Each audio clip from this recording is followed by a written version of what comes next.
अल्लाह के नबी की बीवियों को भी सहाबा से पर्दा करने का हुक्म दिया है। मेरे प्यारे साथियों, जरा अपने घरों का जायजा ले लो। गांव का कोई नौजवान आता है और आपकी बीवी को भाभी कहता है, आपकी बेटी को बहन कहता है, और आपको लगता है ये तो मेरे गांव का रहने वाला है, ये तो मेरे गांव का लड़का है, मेरी बीवी तो इसकी भाभी लगती है, मेरी माँ तो इसकी भाभी लगती है। और ये कह करके उस नौजवान लड़के को आप अपने घर में कोई पर्दा नहीं करते हैं, कोई उसको घर में आने जाने की इजाजत देते हैं, और यहीं से बुराई जन्म लेती है, यहीं से बुराई जन्म लेती है। हमारे यहाँ क्या है साहब, भाभी माँ के समान। भाभी को मायके जाना है, देवर छोड़ने जा रहा है। भाभी बाइक पर बैठी है, देवर को चिपक करके बैठी। हराम है ये, गलत है, नाजायज है ये। भाभी आपकी माँ नहीं है, होगी किसी कॉन्सेप्ट में, इस्लाम में नहीं है भाभी माँ। भाभी को माँ कह देने से वो माँ नहीं हो जाती। इस्लाम बहुत सख्त है इस मामले में। इस्लाम तो यहां तक कहता है, अगर किसी औरत ने किसी बच्चे को पाला है, पोसा है, वो भी उसकी मां नहीं है जब तक कि दूध नहीं पिलाती। दुनिया में मां जो होती है वो या तो वो मां होती है जिसने जन्म दिया है, या वो मां होती है जिसने दूध पिलाया। आपके मां कह देने से कोई मां थोड़ी हो जाए।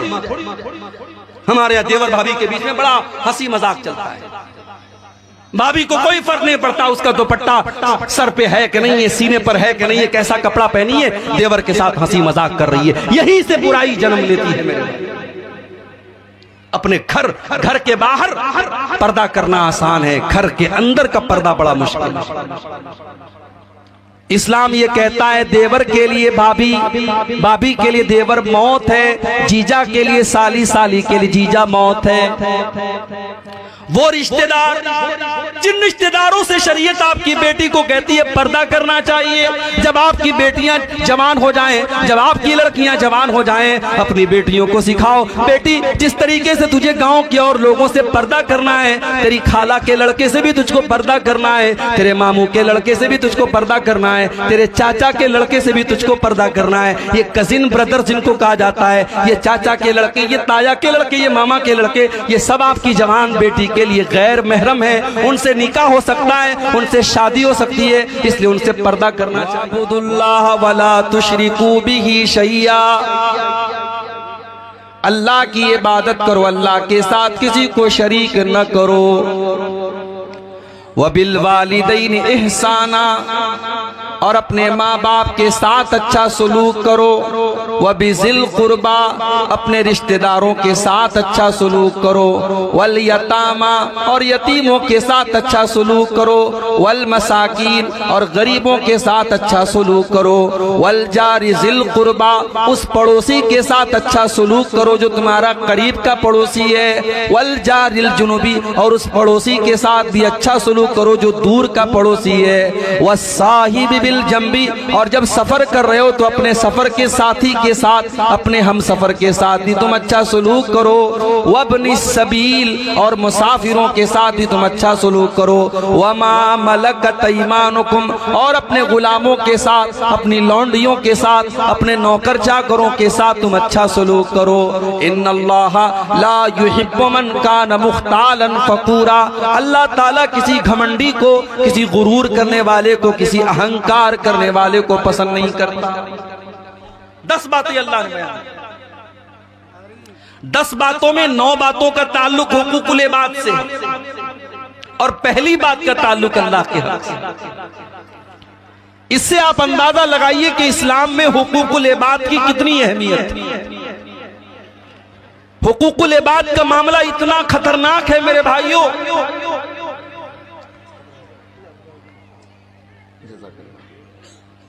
इतना खतरनाक है इसका मामला कि कयामत के दिन दुनिया में हम जो नेकियां करके गए हैं, जो नमाजें पढ़ के गए हैं, जो रोजे रख के गए हैं, जो हज करके गए हैं, बर्बाद हो जाएंगे अगर हमारा हुकूकुल इबाद का मामला गड़बड़ है।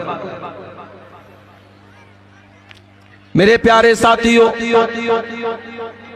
आप कभी हज करने अगर गए होंगे या जाएंगे, अल्लाह ताला तौफीक दे, सऊदी अरब की सरजमीन पर आपके इंडिया का रुपया नहीं चलता है, वहां रियाल चलता है।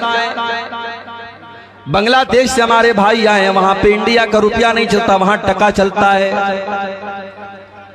आप कुवैत के अंदर चले जाएं, वहां दीनार चलता है। दुबई के अंदर चले जाएं, वहां दिरहम चलता है। हर मुल्क की अपनी करेंसी होती है, दूसरे मुल्क की करेंसी वहां पे नहीं चला करती है। मेरे प्यारे साथियों, हमने अगर हुकूकुल इबाद के अंदर कोताहियां की हैं, अगर हमने किसी का हक मारा है, अगर हमने किसी की जमीन व जायदाद को हड़प लिया है, किसी का माल अगर हमने हड़प लिया है, कल अल्लाह की बारगाह में दुनिया की करेंसी न चलेगी, दुनिया का रुपया पैसा न चलेगा, दुनिया की जमीन न चलेगी। दुनिया में अगर हमने किसी का हक मारा है तो कयामत के दिन की करेंसी तो नेकियां होंगी, कयामत के दिन की करेंसियां तो गुनाह होंगे। अल्लाह के नबी फरमाते हैं, मेरी उम्मत का सबसे गरीब आदमी, मेरी उम्मत का सबसे कल्लाश आदमी, सबसे फकीर और मुफलिस आदमी वो होगा जो कयामत के दिन नमाज लेकर के आएगा, रोजा लेकर के आएगा, ज़कात लेकर के आएगा, वयाती कद शतम हाजा, लेकिन किसी को गाली दी होगी, वह अकल माल हाजा, किसी का माल हड़प लिया होगा, वह कज़फ़ हाजा, किसी के ऊपर झूठा इल्जाम लगाया होगा, वह सबक दम हाजा, किसी का खून बहाया होगा। फयूता हाजा मिन हसनातिही व हाजा मिन हसनाती, जितने लोगों का उसने हक मारा है सबको उसकी नेकियां बांट दी जाएंगी। कुछ लोग रोजा लेके चले जाएंगे, कुछ लोग नमाज लेकर के चले जाएंगे, कुछ लोग हज और उम्रा लेकर के चले जाएंगे। इन फनियत हसनातुहु, अगर उसकी तमाम नेकियां बर्बाद हो जाएंगी और अभी भी हकदार लाइन में खड़े हैं, अल्लाह के नबी फरमाते हैं फउखिज़ मिन सय्यिआतिहिम, उनके गुनाह लाद करके इसके ऊपर लाद दिए जाएंगे, उन हकदारों के गुनाह इसके जिम्मे लाद दिए जाएंगे। सुम्मा तुरिहा फिन्नार, और फिर इस इंसान को घसीट करके जहन्नम में फेंक दिया जाएगा। इतना खतरनाक, जहन्नम में फेंक दिया जाएगा उस नमाजी को, उस रोजेदार को, उस हाजी को, उस उम्रा करने वाले को जिसने हुकूकुल इबाद में कोताही की होगी मेरे भाई। इसीलिए अल्लाह के नबी फरमाते हैं मन कानत इंदहु मज़लमतुन लिअखीही, अगर अपने मुसलमान भाई के ऊपर तुमने जुल्म किया है, ज्यादती किया है, अत्याचार किया है, अन्याय किया है, उससे दुनिया में तुम छुटकारा पालो, उसका हक दे दो, उससे जो बेईमानी तुमने की है उसको माफ करा लो। अगर तुमने नहीं माफ कराया, अल्लाह के नबी फरमाते हैं कयामत का दिन आएगा, वहां तुम रुपये के बदले रुपया न दे पाओगे, जमीन के बदले जमीन न दे पाओगे, वहां माफ करने से भी काम न चलेगा, वहां तुम्हें अपनी नेकियां देनी पड़ेगी और सामने वाले के गुनाह तुम्हारे ऊपर लाद दिए जाएंगे। अम्मा आयशा फरमाती है, एक मर्तबा अल्लाह के नबी सहाबा के साथ बैठे, एक सहाबी आए,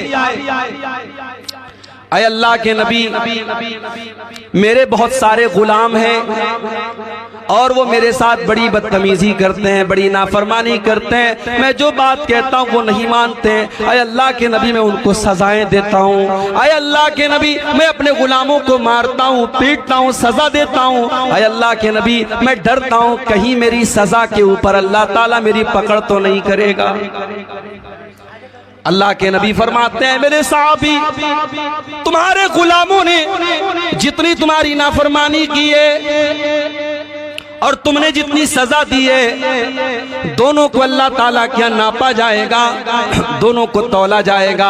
अगर उनकी नाफरमानी तुम्हारे गुनाह तुम्हारी सजा से ज्यादा होगी तो अल्लाह ताला तुम्हें उसके बदले में कुछ नेकियां दे देगा, अल्लाह ताला क्या तुम्हारा फायदा हो जाएगा। लेकिन उनकी नाफरमानी के मुकाबले में अगर तुम्हारी सजा ज्यादा हो जाएगी, ऐ मेरे साहबी, उनकी नेकियां तुम्हारे अकाउंट में, तुम्हारी नेकियां उनके अकाउंट में डाल दी जाएंगी, तुम्हारी नेकियां उनको दे दी जाएंगी। अगर तुम्हारी सजा ज्यादा हो जाएगी तो सहाबी इतना सुनने के बाद एक कोने में जाकर के रोने लगते हैं। अय अल्लाह के नबी, मैंने तो कभी ये सोच करके सजा न दी कि मेरी सजाओं को तौला जाएगा, मेरी सजाओं को नापा जाएगा। न जाने कितनी बार ऐसा मौका आया होगा, मैंने अपने गुलामों को कितना मारा है, कितनी सजाएं दी हैं। अय अल्लाह के नबी, ये तो बड़े घाटे का सौदा मैंने कर दिया, न जाने मेरी कितनी नेकियां बर्बाद हो जाएंगी। सहाबी रोने लगे, चीखने लगे, चिल्लाने लगे। अल्लाह के नबी फरमाते हैं, ऐ मेरे सहाबी, क्या तूने कुरान की आयत नहीं पढ़ी है? व नज़उल मवाज़ीनल क़िस्त लियौमिल क़ियामा, व नज़उल मवाज़ीनल क़िस्त लियौमिल क़ियामा। हम क़यामत के दिन इंसाफ का तराजू रखेंगे, अल्लाह ताला क़यामत के दिन इंसाफ का तराजू रखेगा। फ़इन काना मिस्क़ाल हब्बतिन मिन खरदलिन अतैना बिहा व कफा बिना हासिबीन। अल्लाह फरमाता है तुमने राई के दाने के बराबर भी अगर कोई गुनाह किया होगा, तुमने राई के दाने के बराबर भी अगर कोई नेकी की होगी, हमारे तराजू पर वो सामने आ जाएगी। हिसाब हम लेंगे मेरे बंदो, जब हम हिसाब लेंगे तो एक एक दाने का हिसाब लेंगे, एक राई के दाने के बराबर कभी हिसाब लेंगे। सहाबी रोने लगे, अय अल्लाह के नबी, जब अल्लाह के तराजू पर इतना खतरनाक मामला होगा, अय अल्लाह के नबी ये तो मेरी बर्दाश्त के बाहर है, ये तो मेरी कैपेसिटी के बाहर है, मैं इतना बड़ा रिस्क नहीं ले सकता। इन्नी उशहिदु का अन्नहुम कुल्लुहुम अहरार। अय अल्लाह के नबी मैं आपको गवाह बना के कहता हूँ, मैंने अपने सारे गुलामों को आज से आजाद कर दिया, मैंने उनको जो भी सजाएं दी थी सब माफ कर दिया, जो भी उन्होंने गलती की थी सब माफ कर दिया, और मैं आपको गवाह बना के कहता हूं मैंने सबको आजाद कर दिया। यह है हुकूकुल इबाद का मामला।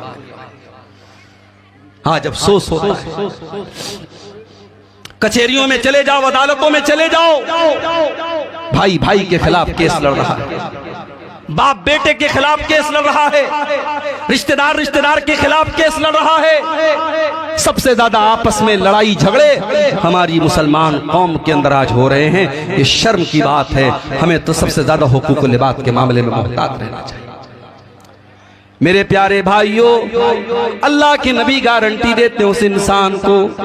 आपने फरमाया अना ज़ईमुन बिबैतिन फी रबज़िल जन्ना, मैं जन्नत के बीच में, मैं जन्नत के दरमियान में उस इंसान को मकान की गारंटी देता हूँ। वो लोगों कटिहार में जमीन खरीदने वाले बड़े खुशनसीब अपने आप को मानते हैं, पूर्णिया और अररिया में जमीन खरीदने वाले अपने आप को बड़े खुशनसीब मानते हैं। मेरे नबी तुमको जन्नत में जमीन दिला रहे हैं, मेरे नबी तुमको जन्नत में प्लॉट दिला रहे हैं, बस एक काम करना है। आना ज़ईमुन बिबैतिन फी रबज़िल जन्ना, मैं जन्नत में उसको मकान की गारंटी दे रहा हूँ, मैं जन्नत में उसको फ्लैट की गारंटी दे रहा हूँ, मैं जन्नत में उसको बिल्डिंग की गारंटी दे रहा हूँ। लिमन तरकल मिराअ व इन कान मुहिqqन, जो हक पर रहने के बावजूद झगड़ा छोड़ दे, वो इंसान हक पर है फिर भी झगड़ा नहीं कर रहा है, लड़ाई नहीं कर रहा है, वो लड़ाई करना छोड़ दे, झगड़ा करना छोड़ दे, मैं उसको जन्नत की गारंटी देता हूँ।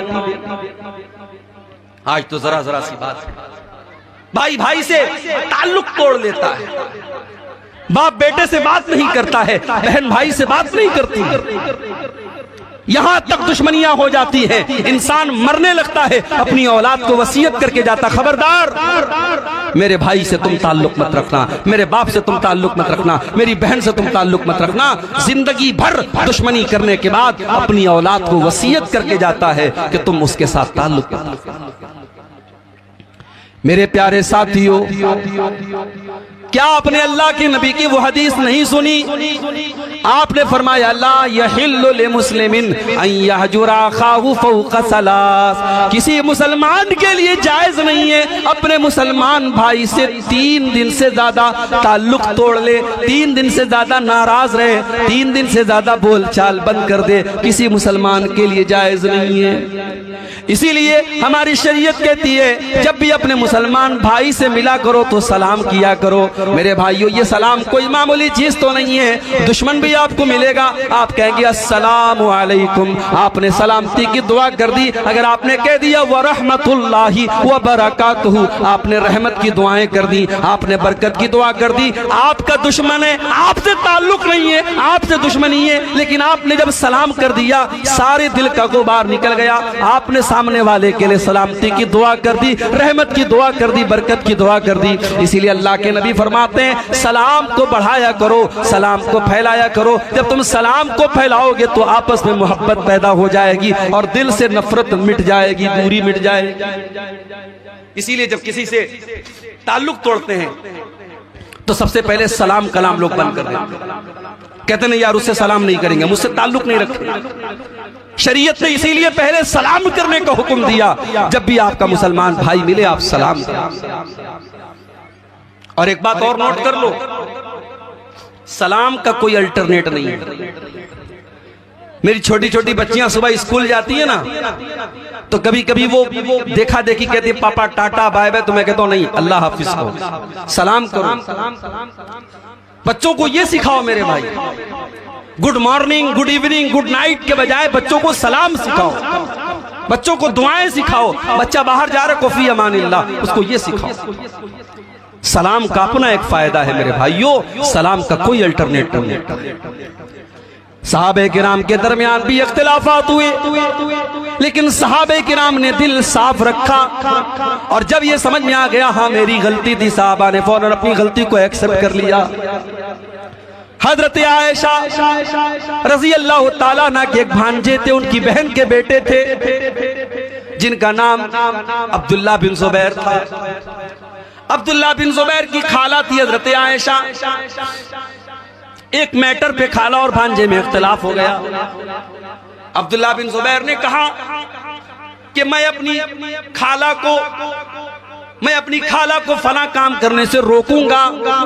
हजरत आयशा के अंदर ये आदत थी, वो पैसे को रोका नहीं करती थी, बहुत ज्यादा अल्लाह की राह में सदका खैरात किया करती थी।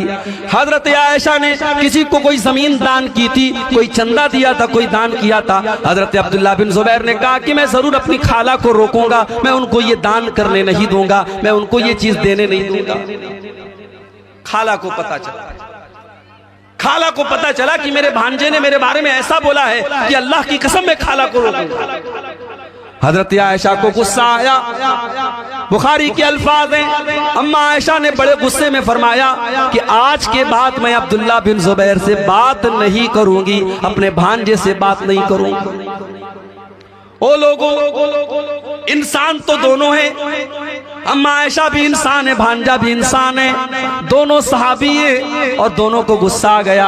अब्दुल्ला बिन जुबैर की बात सुनकर के अम्मा आयशा ने कहा मैं आज के बाद कभी उनसे बात नहीं करूंगा। हम होते तो क्या करते, हमारी खाला अगर बोल दे हम अपने भांजे से बात नहीं करेंगे, हम कहेंगे हम आपसे कम थोड़ी हैं, आप हमसे बात न करें हमारा आपके बगैर काम थोड़ी रुका है, हमारा तो मिजाज ऐसा है मेरे भाई। हमसे कोई दुश्मनी कर ले, हमसे कोई बातचीत बंद कर ले, हमें कोई फर्क नहीं पड़ता। हम कहते तू शेर है, तुम सवा शेर हैं, हम तेरे ईंट का जवाब पत्थर से देंगे। लेकिन साहबे किराम ऐसे नहीं थे मेरे भाई। अम्मा आयशा नाराज हो गई, खाला नाराज हो गई, और आप जानते हैं कि खाला का मकाम बड़ा ऊंचा है। जिनकी खालाएं जिंदा हैं, मेरी माँ का इंतकाल हो चुका है, लेकिन मेरी तीन खालाएं मौजूद हैं। आज भी जब अपनी खालाओं से मिलता हूँ, अल्लाह की कसम मुझको अपनी माँ याद आ जाती है, मुझे अपने नबी की हदीस याद आती है, अल खालतु बिमंज़िलतिल उम्मी, खाला माँ के बराबर हुआ करती है। अगर आपकी खाला है, अगर आपकी मौसी है, अपनी खाला की इज्जत करो, उसको माँ के जैसा सम्मान दिया करो। खाला नाराज, अब्दुल्ला बिन जुबैर परेशान, खाला को कैसे मनाऊं, खाला तो बात करने को तैयार नहीं। अब्दुल्ला बिन जुबैर जानते थे कि हजरत आयशा अल्लाह के प्यारे नबी से बहुत मोहब्बत किया करती थी, और नबी के इंतकाल के बाद जो नबी के रिश्तेदार थे, नबी के चाहने वाले थे, अम्मा आयशा उनसे भी बहुत ज्यादा मोहब्बत किया करती थी। अब्दुल्ला बिन जुबैर के दिमाग में एक आइडिया आया, उन्होंने दो सहाबी को पकड़ा। ये कौन से दो सहाबी थे? ये अल्लाह के रसूल के नानिहाल के खानदान से इनका ताल्लुक था, ये बनु ज़ोहरा से ताल्लुक रखते थे, ये अल्लाह के नबी के नानिहाल वाले कबीले से ताल्लुक रखते थे। और हजरत अब्दुल्ला बिन जुबैर जानते थे कि अम्मा आयशा अपने नबी के नानिहाल वालों से भी बहुत ज्यादा मोहब्बत करती है। दो लोगों को पकड़ा, कहा कि भाइयों देखो ऐसा ऐसा मैटर है मेरे साथ, मेरी खाला मुझसे बहुत नाराज है और मुझे अपनी खाला को मनाना है। बस आपको एक काम ये करना है, मेरे साथ चलना है, और मैं जब अपनी खाला को मनाने लगूं तो आपको थोड़ा सा मेरा सपोर्ट करना। अब यहाँ एक मसला और समझ लो, जब दो लोगों के बीच में झगड़ा हो गया तो झगड़े को सुलझाने के लिए शरीयत ने बहुत उभारा है। अगर दो लोगों के बीच का झगड़ा चुकाने के लिए आपको झूठ बोलना पड़े तो झूठ भी बोल सकते हैं, हालांकि झूठ बोलना बहुत बड़ा गुनाह है। शरीयत की नजर में झूठ बोलना बहुत बड़ा गुनाह है, मगर दो लोगों के बीच में झगड़ा हो जाए तो अल्लाह के नबी क्या फरमाते हैं, लैसल कज़्ज़ाबुल्लज़ी युस्लिहु बैनन्नास, दो लोगों के बीच में सुलह कराने वाला अगर झूठ भी बोल दे तो कोई हर्ज की बात नहीं है। इतना शरीयत ने इस पर उभारा है। और अगर दो लोगों के बीच में झगड़ा फैलाने के लिए दो लोगों के बीच में इख्तिलाफ पैदा करने के लिए अगर कोई सच भी बोलता है तो शरीयत कहती है ऐसा सच बोलना भी हराम है, और शरीयत इसको चुगली कहती है, और चुगलखोर जन्नत में नहीं जाएगा। अल्लाह के नबी फरमाते ला यदखुलुल जन्नत अन्नमाम, चुगलखोर जन्नत में नहीं जाएगा। तो कभी अगर आपको ऐसा मौका मिले कि आग लग गई है और आग बुझाने का आपको मौका मिला है, तो मेरे भाई आग बुझाने की कोशिश करो, आग में तेल डालने का और आग में घी डालने का काम करिए। अब इन दोनों सहाबी को जब ये ऑफर मिला कि हजरत अब्दुल्ला बिन जुबैर ने कहा मेरी खाला मुझसे नाराज हैं और मैं मनाना चाहता हूं, ये दोनों फौरन तैयार हो गए, चलो कोई बात नहीं हम चलेंगे आपके साथ। अब ये तीनों लोग अम्मा आयशा के दरवाजे पर पहुंचे, और जो तरीका इस्लाम ने सिखाया है जब किसी के दरवाजे पर जाओ तो अस्सलामु अलैकुम कहा करो। आज के जमाने में मोबाइल का दौर है, आप किसी को कॉल करें तो हेलो कह करके बात ना शुरू करें, अस्सलामु अलैकुम कह करके बात शुरू करें, यही सही है। भाई हेलो का मतलब क्या होता है? हेलो बोलो सुनो, तो सुनो कहने से बेहतर हम अस्सलामु अलैकुम के उसके बाद बात शुरू करें। तो हजरत आयशा के घर पे ये तीनों पहुंचे, इन्होंने कहा अस्सलामु अलैकुम, अंदर से जवाब आया वालेकुम अस्सलाम व रहमतुल्लाहि व बरकातुहू। इन तीनों ने कहा कि अम्मा आयशा क्या हम अंदर आ सकते, अनदखुल क्या हम अंदर आ जाए? अम्मा आयशा ने कहा ठीक है अंदर आ जाओ। तीनों अंदर दाखिल हुए। अम्मा आयशा को पता नहीं है कि अब्दुल्ला बिन जुबैर भी आया है, मेरा भांजा भी आया है। इन तीनों ने कहा अय अम्मा आयशा क्या हम सब आ जाएं? कहा कि हाँ सब आ जाओ। अंदर गए तो पर्दा लगा हुआ है। हालांकि अम्मा आयशा सारे मुसलमानों की माँ का दर्जा रखती हैं, मगर कुरान ने